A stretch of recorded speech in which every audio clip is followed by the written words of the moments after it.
High blood pressure आणि गरोदरपण नावात जरी प्रेशर असेल तरी हा विषय समजून घ्या, त्याचं प्रेशर घेऊ नका.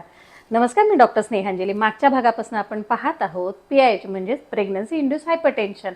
मागच्या वेळेला आपण पाहिलं की माइल्ड PIH मध्ये काय काय बदल होतात. आता आपण बघूयात सिव्हिअर म्हणजेच काय, प्री इक्लाम्शिया आणि इक्लाम्शिया. इक्लाम्शिया याचा अर्थ झटके येणं. प्री इक्लाम्शिया ही वॉर्निंग साईन आहे, म्हणजेच झटके येण्याच्या आधीची कंडिशन. जसं की मी सांगितलं होतं की अतिशय डोकं दुखायला चालू होतं, अस्पष्ट दिसायला चालू होतं, बाळाची हालचाल बऱ्याच वेळेला मंदावलेली असते किंवा काही काही वेळेला तर अति वाढलेली असते, म्हणजेच बाळाच्या जीवाला धोका होऊ शकतो.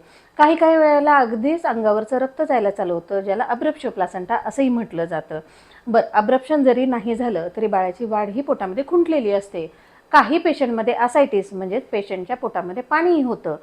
पायावरती तर सूज आलेलीच असते, पण युरिन एक्झामिनेशन जर केलं तर अशामध्ये प्रोटीन लॉस म्हणजे स्पेसिफिकली अल्ब्युमिन हे 3+ किंवा त्यापेक्षा जास्ती असतं.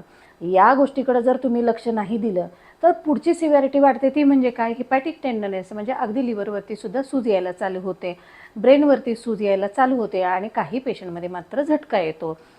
ही कंडिशन आईसाठी आणि बाळासाठी जीवघेणी आहे. वेळेत या गोष्टीचे वॉर्निंग साईन ओळखा आणि आपल्या डॉक्टरांकडे जाऊन तुम्ही मात्र योग्य तो उपचार घ्या. धन्यवाद.